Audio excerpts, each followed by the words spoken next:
As cartas de Paulo são gigantescas.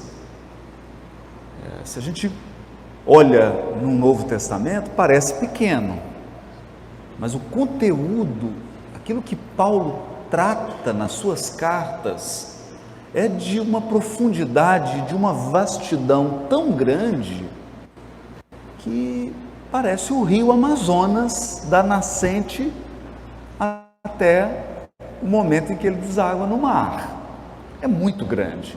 Então nós selecionamos aqui um trecho, um pequeno trecho, de um capítulo da carta aos Gálatas.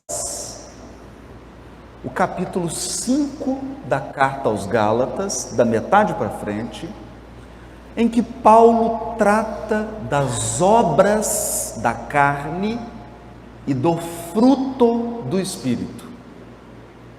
Eu estou enfatizando porque obras está no plural, fruto está no singular. Isso tem uma razão de ser. Por que nós escolhemos esse tema? Porque esse tema toca num fundamento do pensamento paulino, do pensamento de Paulo. Há alguns alicerces do raciocínio de Paulo que, se nós não compreendermos, fica difícil entender o conjunto da sua obra. E um desses alicerces é o conceito de carne e o conceito de espírito. A partir do momento que nós entendermos o sentido que Paulo dá a esses conceitos, e como que nós descobrimos isso? Examinando todos os textos em que Paulo fez referência a essas palavras, carne e espírito. Então, essa é a nossa tarefa, é o nosso dever de casa para essa manhã de sábado. Sondarmos, aprendermos com esse vaso escolhido, esse conceito profundo de carne e de espírito. É preciso deixar bem claro que Paulo era um doutor da lei. Na verdade, não um simples doutor da lei, mas uma das mentes mais brilhantes que o judaísmo do primeiro século produziu.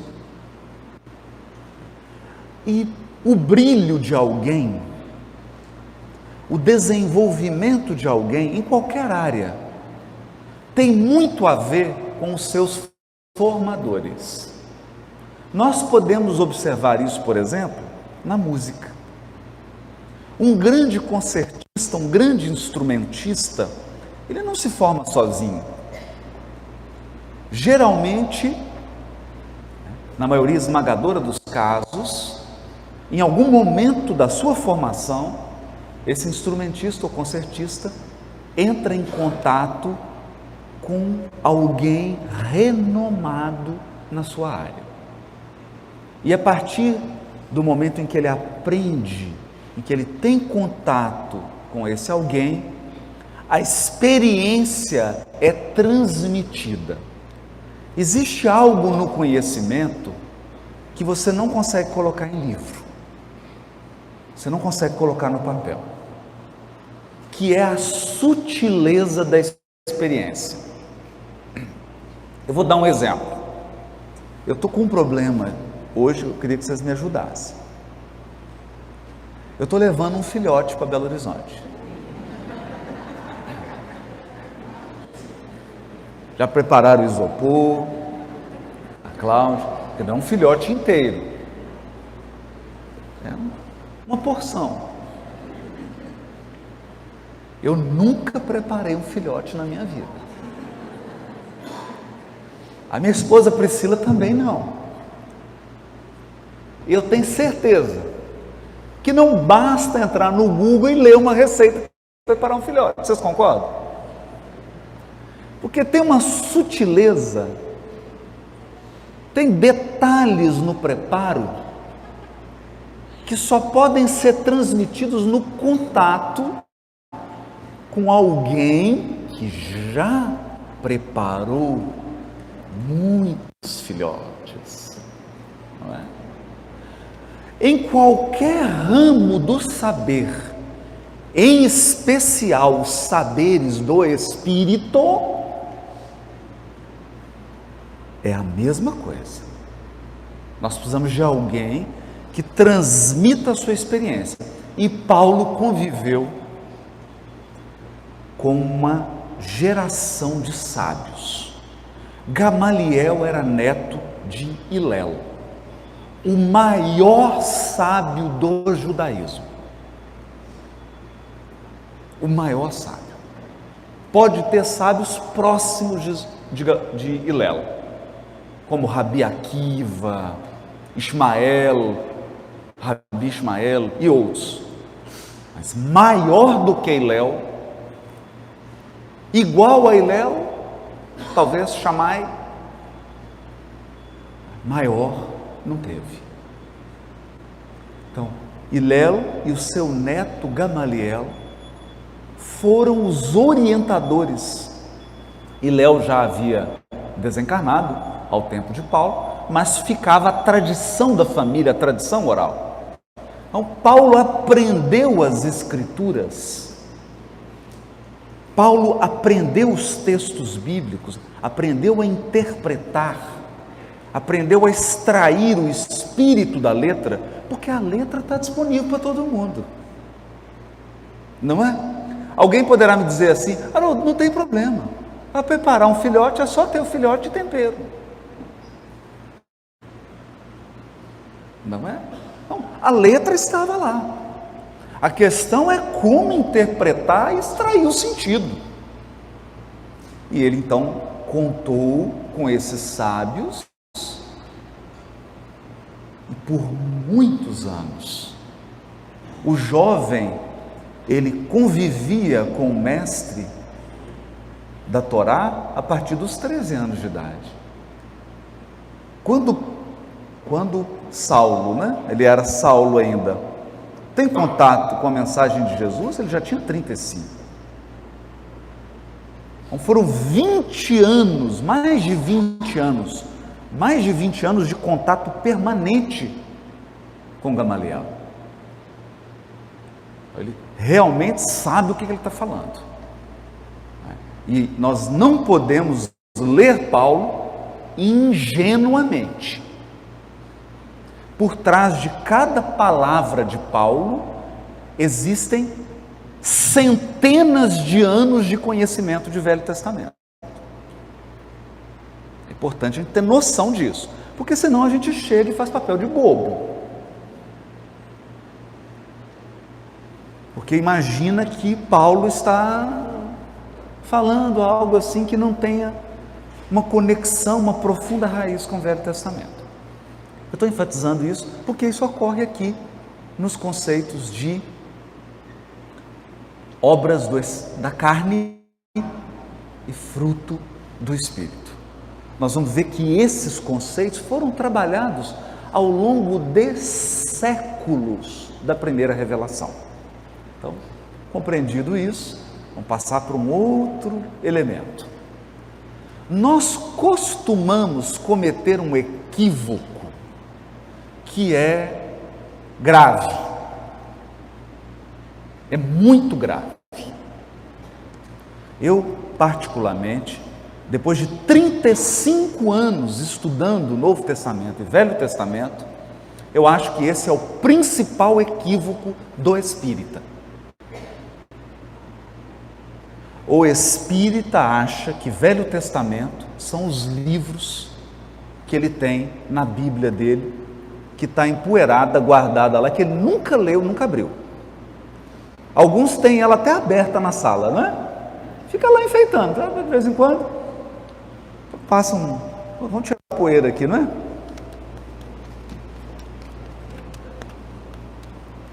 Não é? O pernilongo lê. Aí a pessoa acha que o Velho Testamento é aquilo. E pior, tem uns que acham que Velho Testamento é Moisés.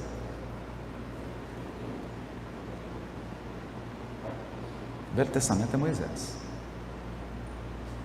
Ou o trabalho que Moisés produziu. Então a primeira coisa aqui, nós vamos ter um choque de realidade. Um choque de realidade. Eu vou te jogar no Rio Amazonas. Você tem uma experiência com o rio.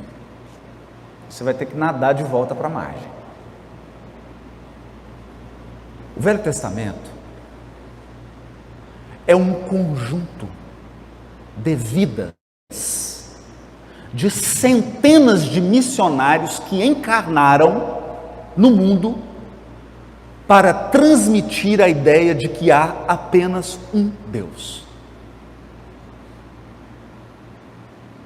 Centenas de missionários ao longo de 20 séculos. Então, Macapá está completando 262 anos. 262 anos. Então, há 262 anos, estão nascendo pessoas aqui e estão assumindo a prefeitura, e estão cuidando da cidade, e estão construindo. Então, Macapá não é fruto de uma pessoa. Macapá não é fruto de um livro. Macapá é resultado de centenas de vidas ao longo de 262 anos. Deu para entender? Ou alguém ainda está com alguma dúvida? Então, a mensagem do Velho Testamento é fruto de uma encarnação inteira de Abraão, de Sara, de Isaac, de Jacó, dos filhos, do José. Eu estou citando só os mais famosos. Davi, Natã, o profeta, profetas que são citados assim. Isaías, Jeremias, Oséias, Joel, Zacarias. Perceberam? Jó, Jonas, fora as mulheres, Esther, Ruth. E eu só estou citando os globais. Só os globais. Não é? Só os globais. Porque eu falo assim, Jeremias, nossa, Jeremias. E a mãe do Jeremias? Ou vocês acham que o Jeremias não tinha mãe? E a mãe do Jeremias? Como é que o Jeremias ia cumprir a missão espiritual dele se ele não tivesse mãe?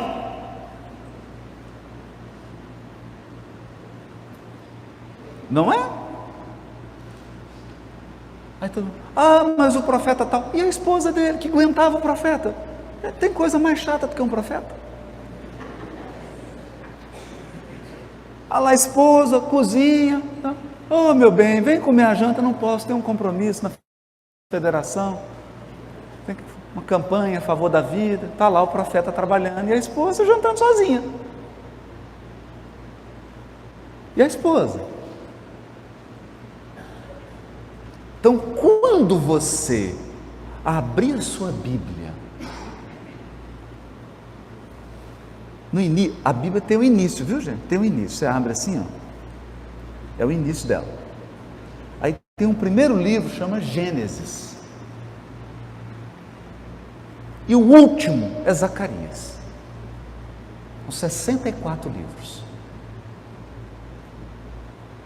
Quando você abrir, ao todo, né? 64 ao todo na Bíblia. Mas quando você abrir aqueles livros todos ali, pensa em 2000 anos e centenas de vidas para que aquilo ali chegasse até você. É isso. O Novo Testamento também. O Novo Testamento também. Então, a primeira coisa que nós precisamos reformular imediatamente no movimento espírita a nossa visão de Bíblia.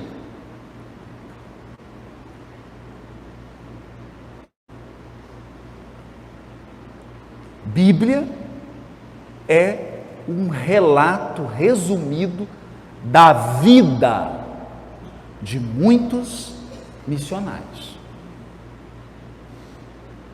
Ok? Da mesma maneira que Atos dos Apóstolos está narrando um pedacinho da vida de Simão Pedro. Porque é o seguinte, todo mundo fala, Simão Pedro, o barco, negou. Tá? E a sogra do Simão Pedro que aturou ele?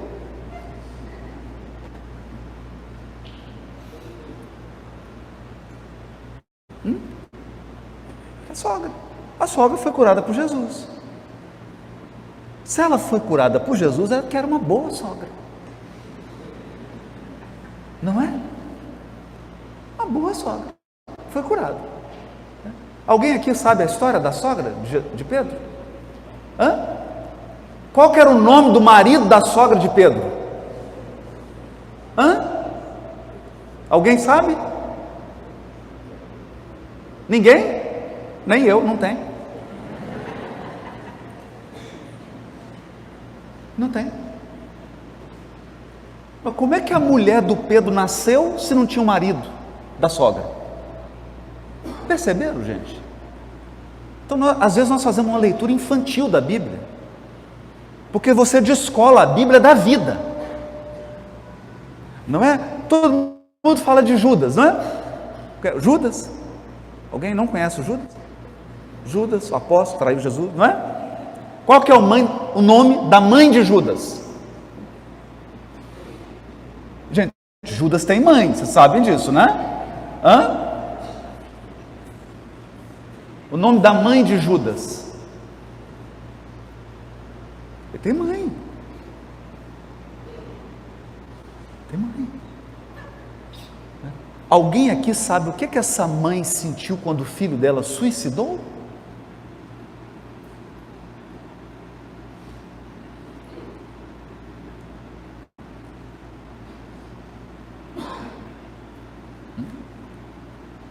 Isso é Novo Testamento, não é? Bom, então é hora da gente colocar os pés no chão, começar a interpretar o texto bíblico, mas trazer as vidas que construíram esse texto, para que a nossa interpretação não seja uma interpretação alienada da realidade, não é? Alienada da realidade. Portanto, a gente trazer vida. O Velho Testamento é esse conjunto de missões espirituais que se encadeiam. E isso é importante para a gente entender o próprio Espiritismo, que também está sendo construído por um conjunto de vidas que estão sucedendo umas às outras. A vida do Leon Denis, a vida do Gabriel Delane, a vida de Allan Kardec, a vida das médiuns, a vida de Amélie. Aí depois vem a outra geração aqui no Brasil. E assim as vidas vão se encadeando e formando uma tradição que chega até nós e que nos permite usufruir do conteúdo espiritual da revelação, que não está só no livro,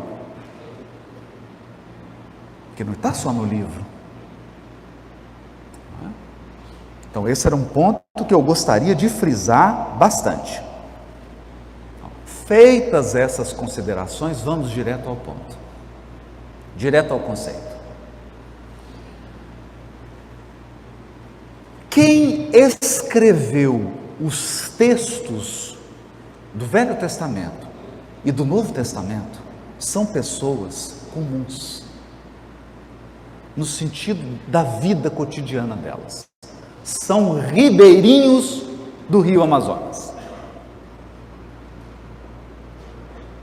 Então, se você vier com muita viagem intelectual para interpretar a Bíblia, você vai se dar mal. Porque isso aqui foi escrito por quem estava com a mão na terra.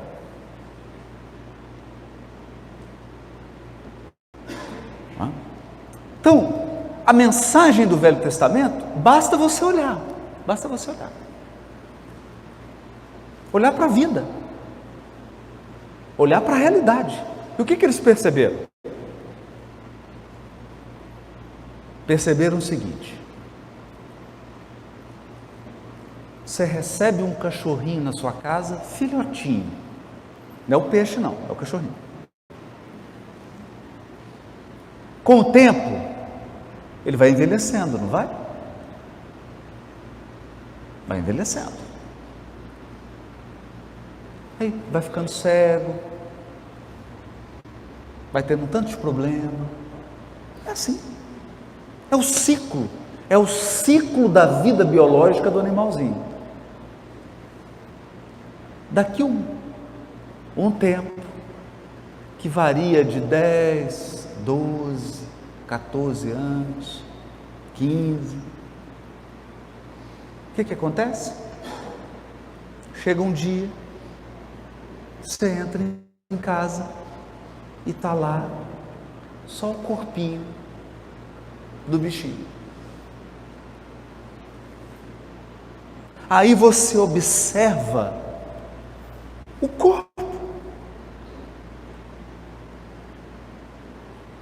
a carne. Então, observando tudo que é vivo na natureza, que conclusão que você chega? Que tudo que é biológico é perecível.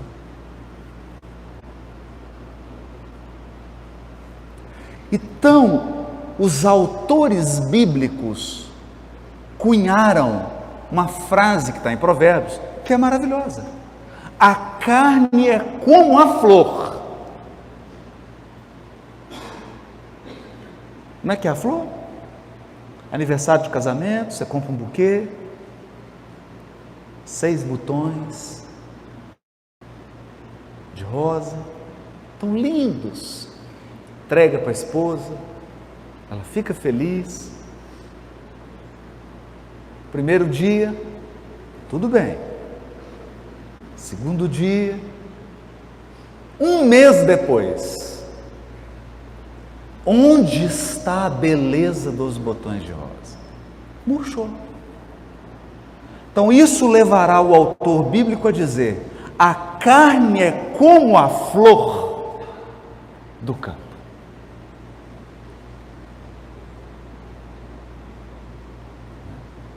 É como a flor do campo. À medida que o tempo passa por nós, ele murcha a nossa carne. Está murchando. Não é assim? Perecível. Esse é o conceito. O conceito de que uma parte do ser humano morre a cada dia, mas uma outra parte se mantém viva, e quanto mais o tempo passa, melhor essa parte fica. Não é? Não é assim? Então você conversa com alguém que já tem, né? Eu fui matricular num curso, né? E aí sentei, a moça perguntou assim: olha, moça delicada, ela falou assim: tem bolsa para aluno experiente.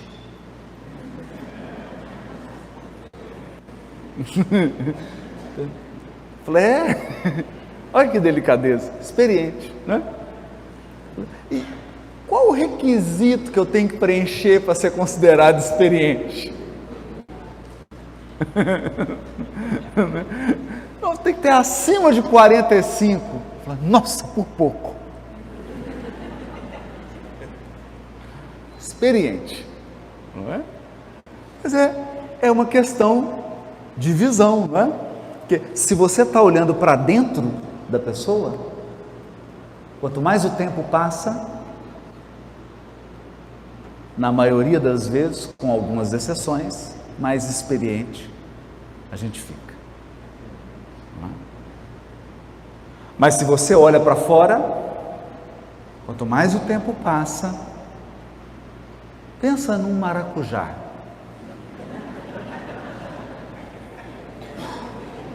Lisinho. Com o tempo.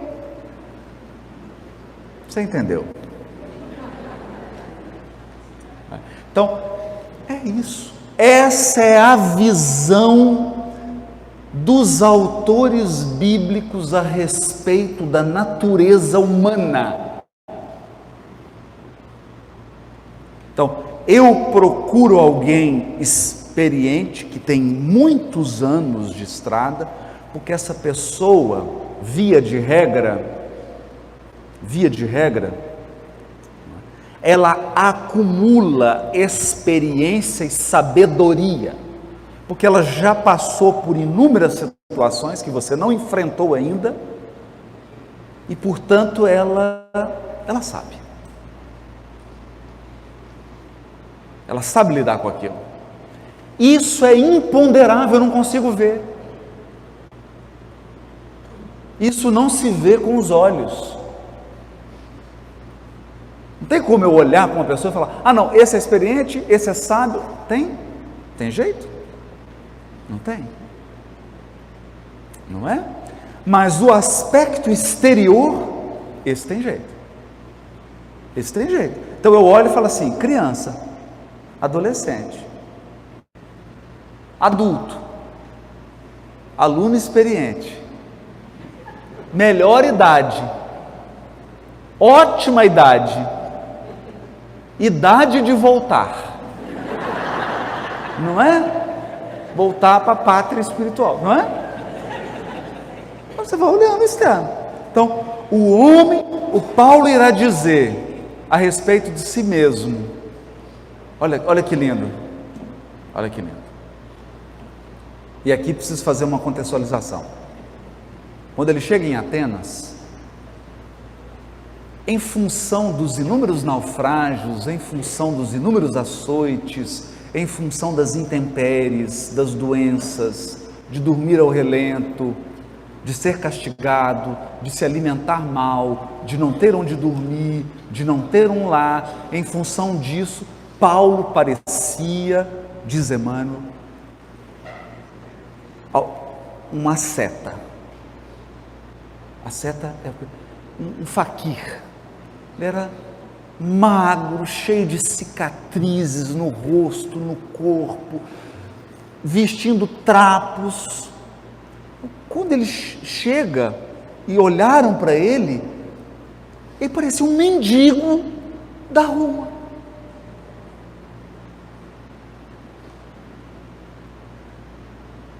E aí chega, não é? Uma pessoa influente da sociedade ateniense, com aquele homem, ele fala assim, será que está dando comida, está tratando esse mendigo? Ele fala, não, esse homem aqui tem uma mensagem para trazer. Era desconcertante. Até que ele abriu a boca. Quando ele começou a falar, aí, imediatamente a plateia começou a emanar um respeito àquela figura. Percebe? Então, talvez, penso eu, chocado, porque ele saiu muito triste de Atenas. Ele irá escrever assim, Enquanto o homem exterior se corrompe a cada dia, o homem interior se renova. Enquanto o homem exterior vai se corrompendo, o homem interior se renova. Por quê? Porque ele se sentia novo, ele se sentia cada vez mais sábio, cada vez mais profundo, cada vez mais integrado no amor de Jesus, cada vez mais conhecedor do pensamento do Cristo, cada vez com mais experiência na bagagem e cada vez mais maracujá de gaveta. Murchando, como uma vela que de tanto iluminar se apaga. De tanto iluminar, se apaga. Percebemos isso. Último ponto para a gente entender carne e espírito. Dizem os moradores de Macapá que nas regiões próximas da capital, às margens do rio Amazonas, vivia um senhor muito dócil, sábio, ponderado e extremamente sereno. Ele apreciava o nascer do sol, o pôr do sol, os humores do rio, que às vezes está de ressaca, produz onda, até parece mar, e às vezes seca, parecendo que se afastou, que está se recuperando de alguma dor de cabeça. Ele apreciava cada elemento da natureza, estava em profunda comunhão com a natureza, em profunda comunhão com os ritmos da vida, mas esse senhor, dócil e sábio, tinha um desafio dentro de casa, e não era a esposa. Ele criava uma onça.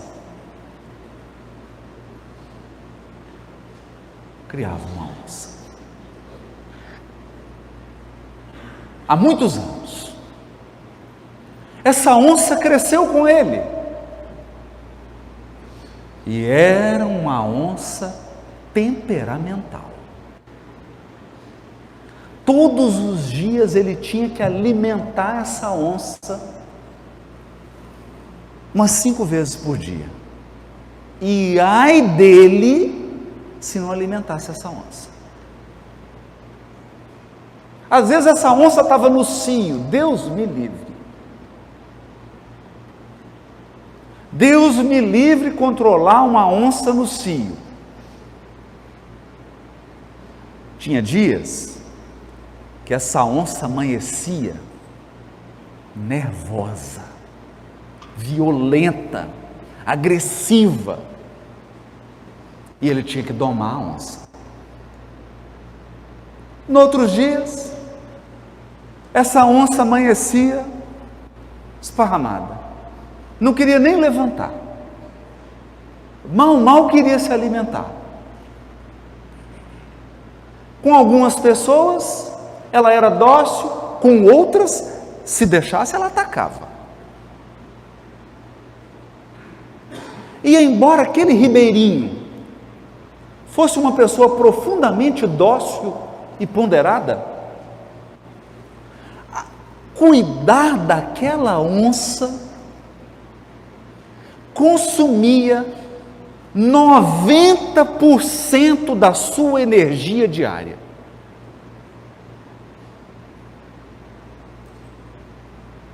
A onça tirava dele 90% da sua energia. Sobrava só 10%. 10% do tempo e 10% da energia para ele contemplar o nascer do sol, o pôr do sol, o rio. os peixes, a mata, a beleza do céu. Esse ribeirinho é você. Sou eu. A onça? A onça é seu corpo. A onça é seu corpo. 90% da tua energia você gasta com essa onça. Essa onça me deu tanto trabalho hoje de manhã. Ela não queria levantar.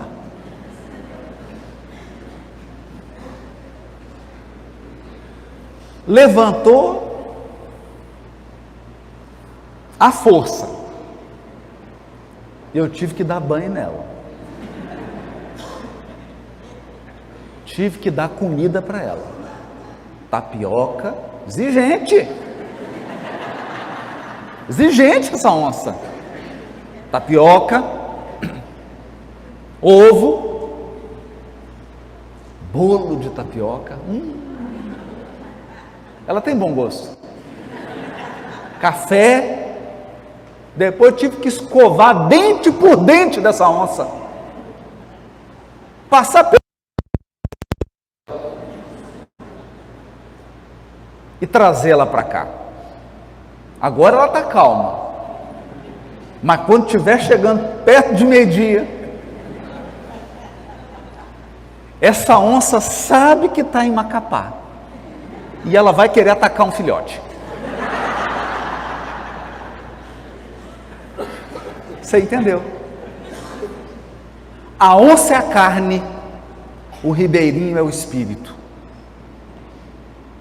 Na verdade, 90% do medo que você sente, 90% do medo que você sente é resultado do fato de você estar encarnado.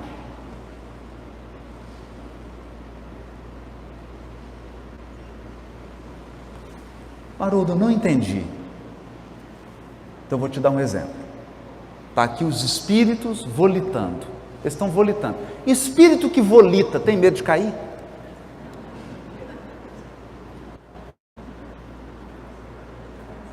Tem medo de cair? Você tem? Tem. Você tem. Por quê? Por causa da onça. Por causa da onça. Não é?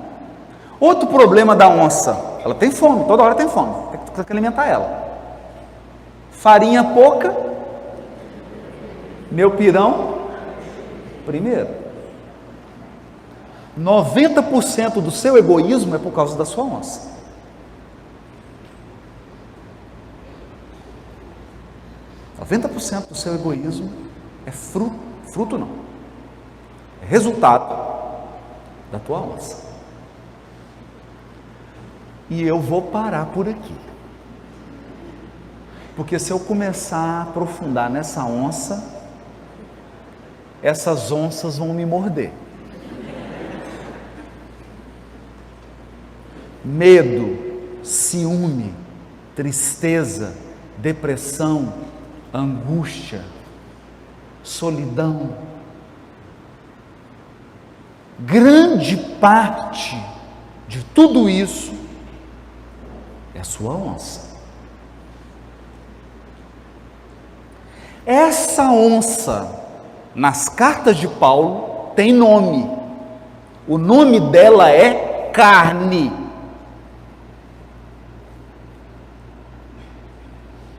Pô, mas carne? Tá bom. O nome dela é grego, sarx. Tá mais bonito, né? Sarx. Esse é o nome grego dela. Essa é a onça. E o ribeirinho, dono da onça, o nome dele é Pneuma. Espírito. Ah, mas não gostei desse nome. Pode dar outro. Felipe. Pode dar o nome que você quiser. É você.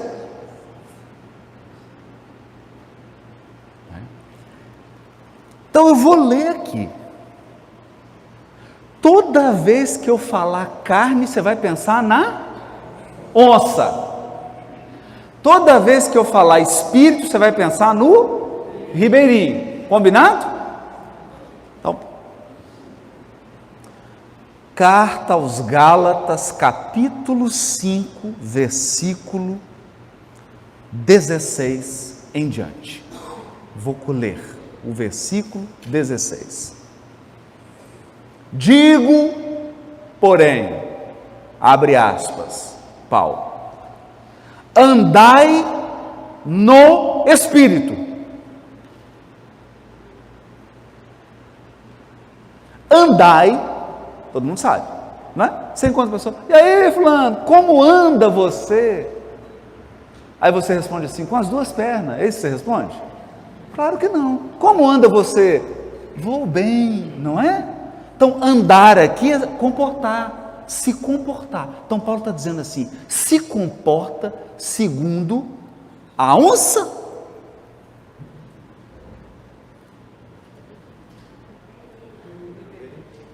O ribeirinho. Andai no Espírito, e jamais levareis a cabo o desejo da carne. Andai no Espírito, e jamais você levará a cabo o desejo da onça, porque o desejo da onça... Qual que é o desejo da onça? Qual que é o desejo da onça? Você está na fila para entrar no avião. Compromisso, o avião está atrasado 2 horas. Você está 1h30 na fila. Aí chega a pessoa, porque tem pessoas que têm um problema oftalmológico, não é miopia, nem astigmatismo, não. Ela não enxerga fila. Vocês já viram pessoas assim? Ela não enxerga fila. Ela não enxerga. Então ela chega nos lugares e ela vai para frente da fila. Porque é um problema. Se tiver algum médico aqui, depois ele explica para a gente, oftalmologista. Ela não enxerga fila, né? Então você está ali 1h30, aí chega uma pessoa e entra na sua frente. Se você for deixar a onça agir, o que a onça faz? O que a onça faz? Tem um negócio aqui que chama jugular. Assim. A onça, ela pega aqui, ó. Não é? Então você vai andar segundo a onça? Mas a onça vai ficar quieta? A onça vai ficar quieta? Não. A onça vai aprontar um escândalo. E o que você vai fazer? Controlar a onça. Deu para entender esse primeiro versículo? Ou você quer que desenhe? A onça e o ribeirinho. Deu para entender? Então vamos. Ele vai explicar. Versículo 17. Nós estamos no capítulo 5 da carta aos Gálatas. Essa já é a minha tradução. Então, Macapá está tendo em primeira mão a tradução das cartas de Paulo. Mas não posso passar. Tá bom? Pois a carne deseja contra o espírito. Não fica sofisticando, não. O desejo da onça é o mesmo do ribeirinho? Não. Então a pessoa entrou na frente da sua fila, o que o ribeirinho faz? Porque ele é sereno. O espírito, ele é sereno. Tranquilo. Não é? O que o espírito quer fazer? O espírito quer dar um toque. Falou, fulano, a fila começa lá atrás, depois daquela 234 pessoas depois. Começa lá. Mas a onça deseja o quê? arrancar 2 pernas, para a pessoa nunca mais entrar numa fila. Não é isso? Então, a carne deseja o contrário do espírito. É contra. E o espírito contra a carne. Então, um quer avançar, o outro quer conversar. Ok? Só que você está com a onça aí. Está com a onça. Então vamos. Portanto, essas coisas se opõem umas às outras. Então, a onça tem medo de passar fome. A onça tem medo de passar sede. A onça tem medo de não ter abrigo. A onça tem medo de ficar doente, de morrer. A onça tem medo de ficar sozinha. A onça não quer dividir o que é dela com ninguém. A onça quer mandar no pedaço. Ela quer poder. Poder, cargo, autoridade. Não é? Você já encontrou alguém assim? Fala, você sabe com quem que você está falando? Eu falo, sei, com a onça. Não é? Sabe com quem que você está falando? Sei, com a onça. Não é? Por quê? Porque a onça precisa se sobrepor, ela precisa lutar, ela precisa se impor, ela precisa conquistar território, porque ela precisa caçar. Não é?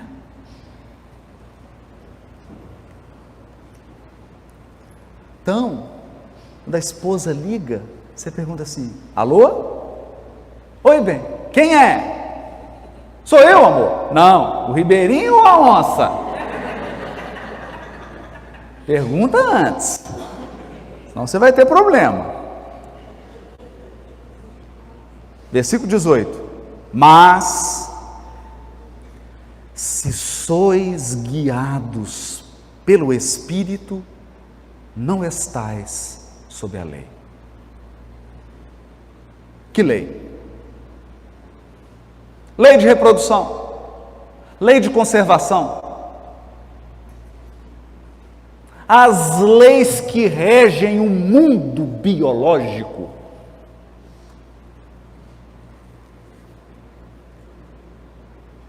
Se você é guiado pelo ribeirinho, você vai ter que aprender a domar essa onça.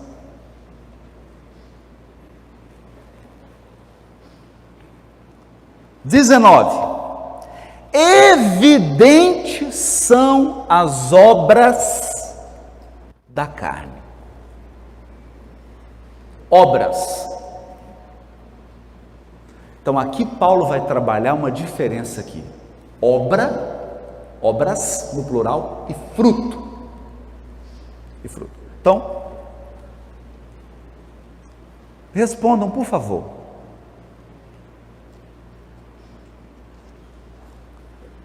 Alguém aqui já viu um pé de guardanapo?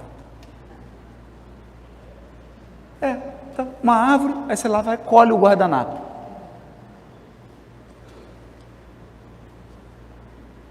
Tem?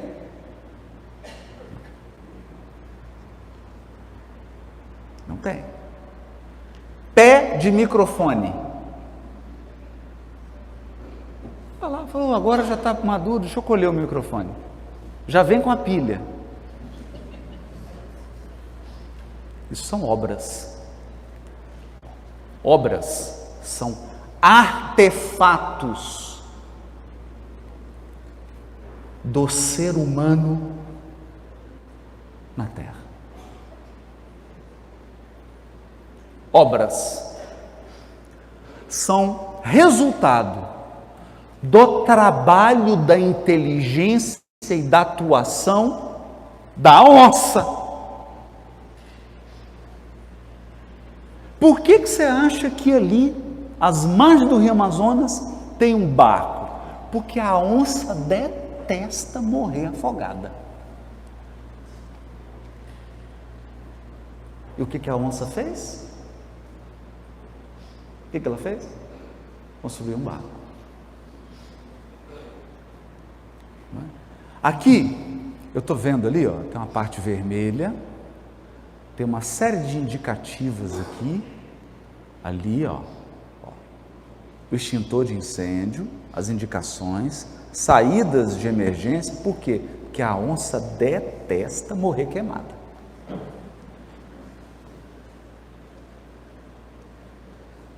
Essas são as obras da carne.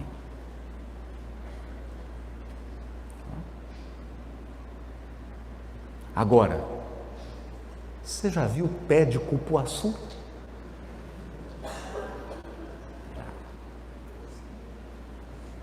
Foi alguém que construiu o cupuaçu? Foi alguma onça? Alguém criou o cupuaçu? Ah, não, eu criei. Criei o cupuaçu. Não. É o fruto. O fruto do Espírito, quando Paulo diz o fruto do Espírito, ele está querendo chegar no maior de todos eles. Deus. Deus. O fruto do Espírito. O fruto do Espírito é aquilo que naturalmente emana do Espírito. As obras são resultado do trabalho, da manipulação do fruto. Então, o fruto é o cupuaçu. Agora, o bombom de cupuaçu, o suco do cupuaçu, o açaí com a farinha e o açúcar, o açaí com camarão abafadinho.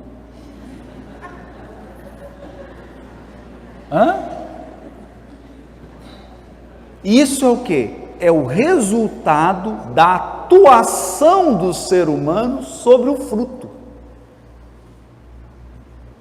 Ele recebe o fruto e ele manipula, ele molda, ele age, ele gera obras.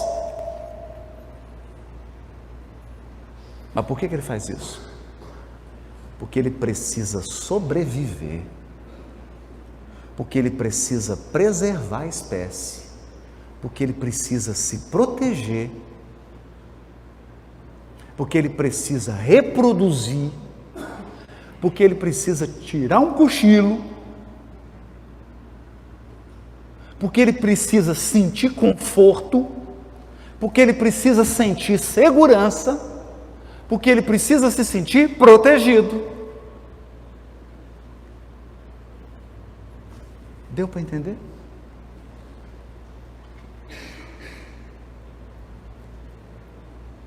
Deu para entender? Né? E o Espírito? O Espírito precisa disso, gente. O Espírito não precisa. Eu me lembro, lá no interior de Minas, isso, 1940 e poucos, o Espiritismo estava recente, o pessoal não conhecia direito, né? Não tinha aquela formação. Então teve um capitão da polícia, lá no interior de Minas, tinha assim, 6 meses que ele era espírita. Terra de cego, quem tem um olho é rei. E ele foi ser dialogador dos espíritos. Foi dialogar com os espíritos na reunião mediúnica. E chegou na reunião mediúnica lá, o espírito insultou ele deu voz de prisão para o espírito. Por que eu vou te perseguir? Ele falou, você está preso, está preso, está preso. Chamou. não sei, você já tentou algemar um espírito? Hã? Já tentou? Tem jeito. Não tem como. A onça tem. A onça tem. A onça fica presa. A onça pode se machucar. A onça pode ser ferida. Por isso que ela é tão arisca. Você começou a encurralar. Já encurralou onça? Alguém aqui já encurralou onça? Alguém aqui já cutucou onça com vara curta? Está cheio de espírito aqui querendo contar. Desencarnaram inclusive no ato. Você não cutuca a onça com a vara curta, não é? Então, evidentes são as obras da onça. Quais sejam? 2 pontos. Agora eu vou falar. Quais são? Só que aqui, eu preciso só fazer uma parte. Infelizmente, nós tivemos 2000 anos de deturpação da mensagem cristã. A mensagem cristã foi deturpada para manipular as pessoas, para manter as pessoas na ignorância. A mensagem cristã foi utilizada para manter poder, ou seja, a mensagem cristã foi mordida pela onça. Então eu vou precisar depurar aqui os conceitos, porque senão você vai ficar com aqueles conceitos deturpados. Então eu vou dizer a palavra, a palavra traduzida, que está em grego, e eu vou dizer o significado da palavra original. Eu vou falar a palavra e vou dizer o significado dela. Ok? Para eliminar a deturpação da onça. As obras da carne, da onça, primeira, fornicação. Uma palavra complicada. Dicionário grego Legrand Bailly. Na minha opinião, o maior dicionário grego que existe no mundo. Dicionário clássico da língua grega, francês, grego, Legrand Bailly. Fornicação. São relações sexuais ilícitas, imoralidade sexual. Isso é coisa do ribeirinho ou da onça? Porque onça é onça. Imoralidade sexual é obra da onça. Mas eu queria que você pensasse uma coisa: você tem uma onça. Então, se você não doma essa onça, a onça toma conta da sua vida sexual. Então, eu não quero ficar aqui condenando, falando em pecado. Não, para com isso. Cada um de nós aqui é um ribeirinho com a sua onça. Então, fornicação. Impureza. Impureza. Mas não é só impureza, agora já não é mais sexual. Então, ele falou a questão sexual, agora já não é mais. Impureza física, moral. Pessoa impura, mal intencionada. A má intenção, isso é coisa da onça. A onça. Porque o que a onça faz? O que a onça faz? Você já encontrou com a onça? Eu encontro todo dia com ela. Eu durmo, volto, encontro com ela. Quando você olha para uma onça, você está andando, tranquilo. Encontra uma onça. Gente, ela olha para você com um olhar tão doce. Aquela pele toda pintada. Aquela boca linda, aqueles dentes brancos, E ela olha assim para você e você quase tem um impulso de abraçar a onça. E ela sabe disso. Então ela faz igual o gato de bota do Shrek. Aquela carinha. A hora que você chega para passar a mão nela, o que ela faz? Come a sua mão. Porque ela é ardilosa.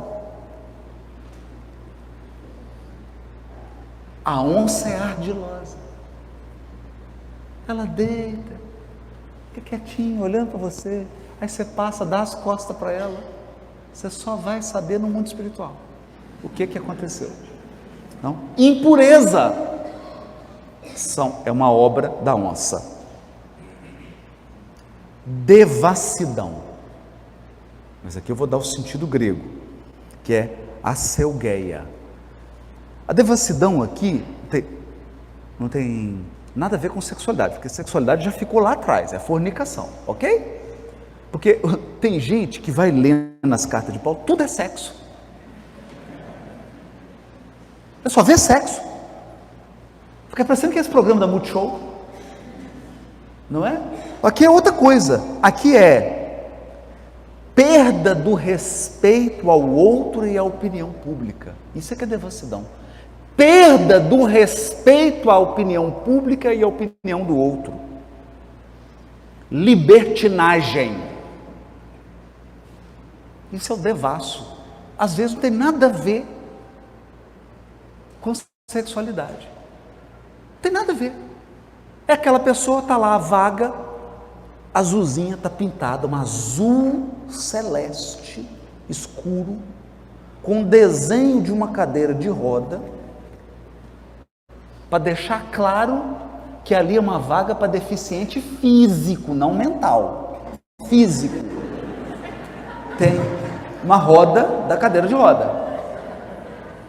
Aí a pessoa vem, para na vaga e sai andando normal.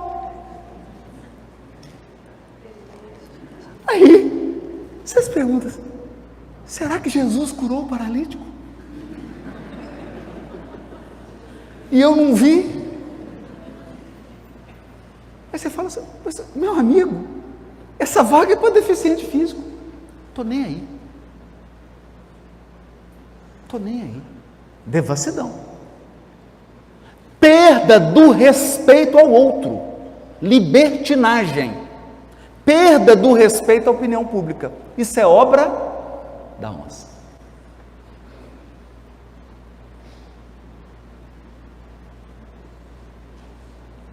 Por que é obra da onça? Passa dentro do território da onça. Passa. Chega e fala: ô onça, a gente tem um seminário lá na federação, a gente precisa passar aqui. Você passa, ela come. Porque ela é territorialista. Ok? Bom, mais.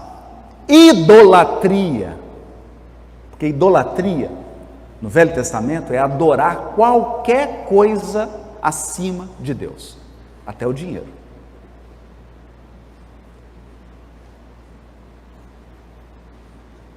Até o dinheiro. É até bacana que eu gosto de dizer: o século XX e o século XXI são séculos de Mamon.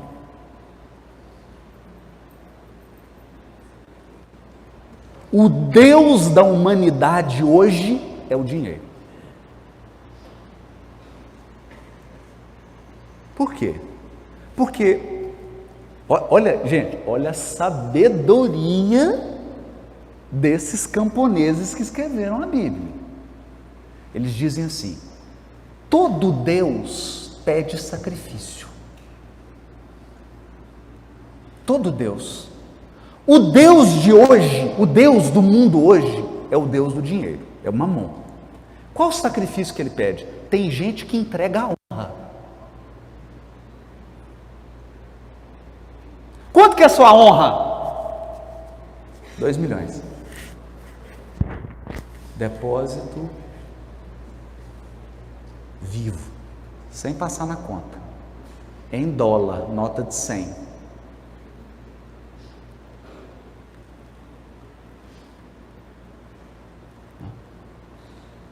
Quanto que vale o respeito que a sua família tem, a convivência que você tem com sua família? 5 milhões. Aí vai preso, perde a família, perde o respeito, perde a honra, perde a dignidade. Por quê? Porque ele adora Mamon e ele sacrifica tudo para Mamon.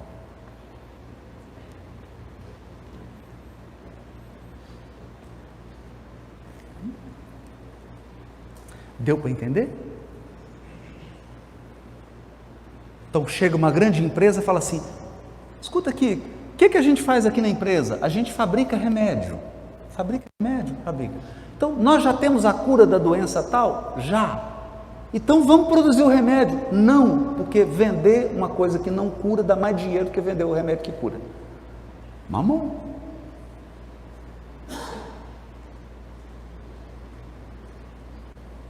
A nossa sociedade adora e sacrifica tudo a Mamon.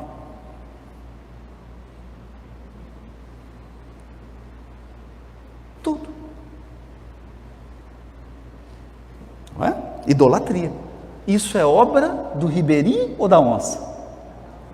Da onça.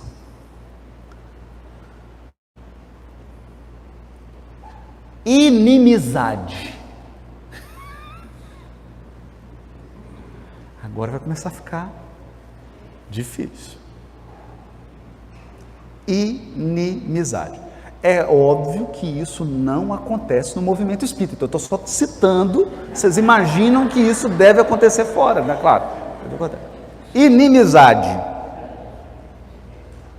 Contenda, que é conflito, disputa, rixa, também não acontece na casa espírita. Contenda. Ciúme. Ciúme é onça. Ciúme é onça. Cólera. Cólera é obra da onça. Não é? Então você está assim, indo para o aeroporto, quando você vai entrando assim, você começa a ouvir uma gritaria. Eu exijo, isso é um absurdo, eu vou processar. É a onça, cólera. Não é? Discórdia. É onça. Dissensões. Dissensões. Eu vou ler o significado. Separação, divisão, ficar à parte, rivalidade individual, política e partidária. Onça.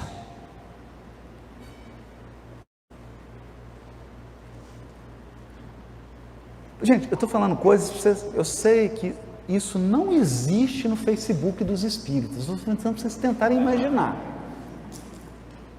Isso não tem no Facebook de nenhum espírito. Dissensão partidária, discórdia, facções, que são grupinhos individuais e rivais. Isso é coisa de onça. Inveja, bebedeiras,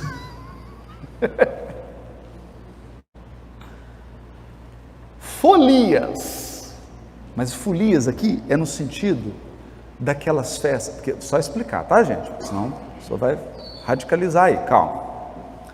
Aqui ele está dizendo, eu não sei, na época do Paulo, essas festas populares eram assim, era um negócio assim bem de onça mesmo.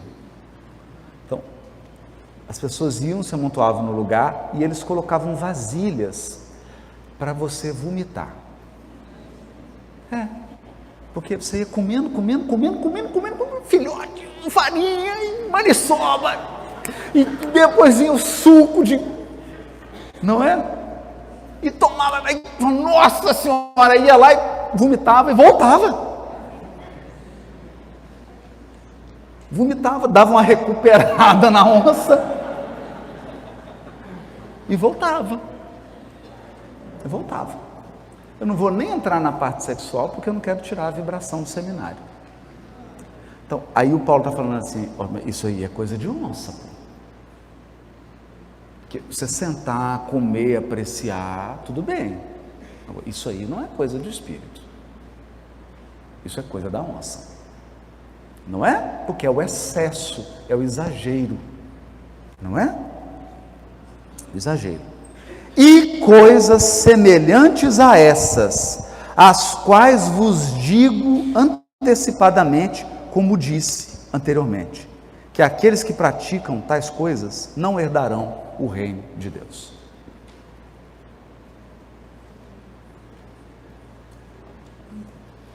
E o reino de Deus está ligado ao imponderável, às aquisições do espírito imortal. E agora, para encerrar e fazer um intervalo, porque a onça precisa beber água, o fruto no singular. Isso é curioso. Por que Paulo pôs o fruto no singular? Porque onças tem muitas, mas só há um Deus.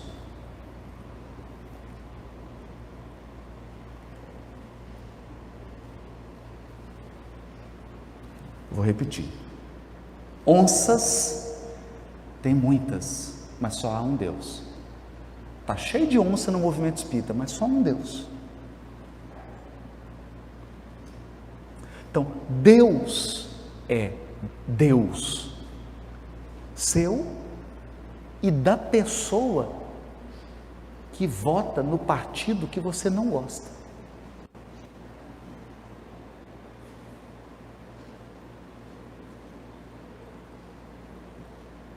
Deus é um só. Então Deus não é Deus de onças. Deus é Deus do Espírito.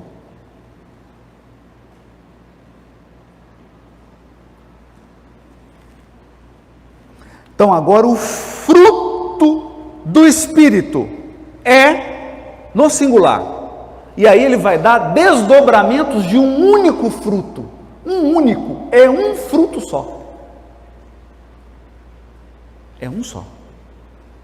Porque do cupuaçu eu faço suco, faço bombom, não é assim? Da mandioca, o que a gente faz com a mandioca, gente? Um tanto de coisa, faz a farinha, faz um tanto. É um fruto e você extrai um fruto só. Olha o que ele gera: amor, alegria, paz, longanimidade. Longanimidade é grandeza de ânimo em relação às pessoas e a eventos. Indulgência. Magnanimidade ou longanimidade é indulgência.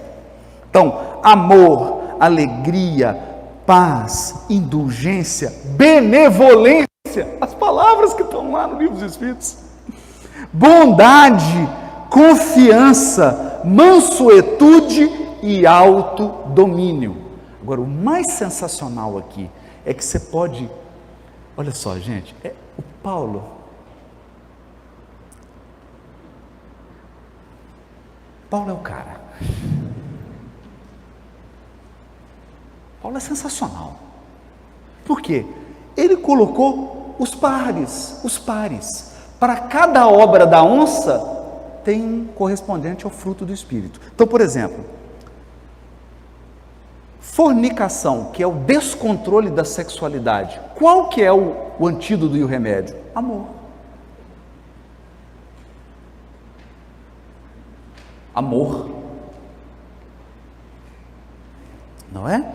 O último aqui, não é? Aí você está lá, folias, bebedeiras, ele põe autodomínio. Autodomínio. Então, amor, alegria, paz, indulgência, benevolência, bondade, confiança, mansuetude, autodomínio. Contra tais coisas não existe lei.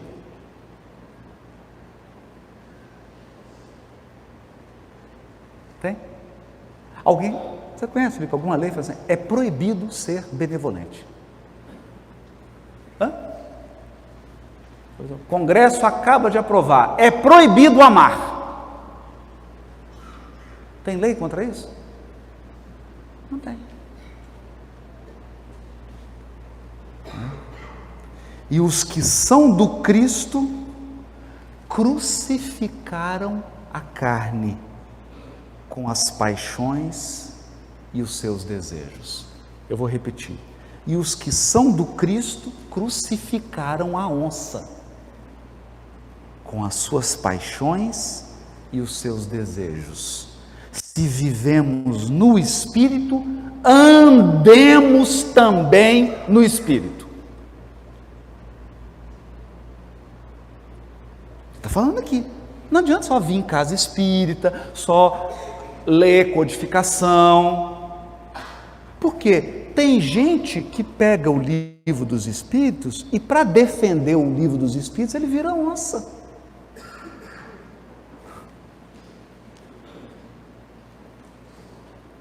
Ora, mas se você vive no Espírito, anda também no Espírito. Qual é o fruto do Espírito? Amor, alegria, paz, indulgência, benevolência, bondade, confiança, mansuetude, autodomínio. Não nos tornemos presunçosos, provocando uns aos outros. É assim que ele termina. Então, o que ele está dizendo? Não é porque você está no Espírito que você vai ficar cutucando onça com a vara curta. Para de provocar a onça dos outros. Para de provocar a onça dos outros. Porque a gente adora pôr defeito nos outros. Nossa, fulano é tão nervoso, mas você que provoca. Você que provoca. A onça está lá quieta. Aí vem você buzinar no ouvido dela. Aí ela dá uma rosnada, você fala, fulano é tão violento. Não provoqueis uns aos outros.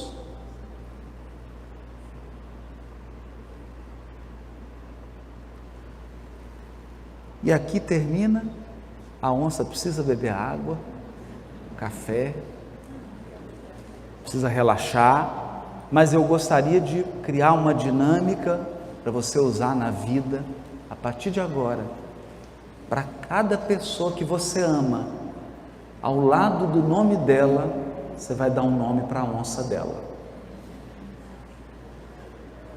Um nome carinhoso. Nome carinhoso. Hulk. Malévola.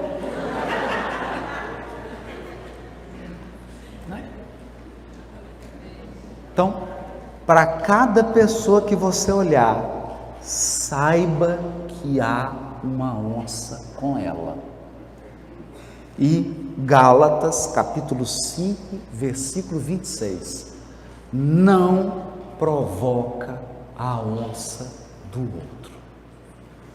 E principalmente, não provoca, pelo amor de Deus, a sua onça. Porque se a sua onça assumir o controle, até ela se acalmar, o estrago vai ser grande. O estrago vai ser grande. Muito obrigado.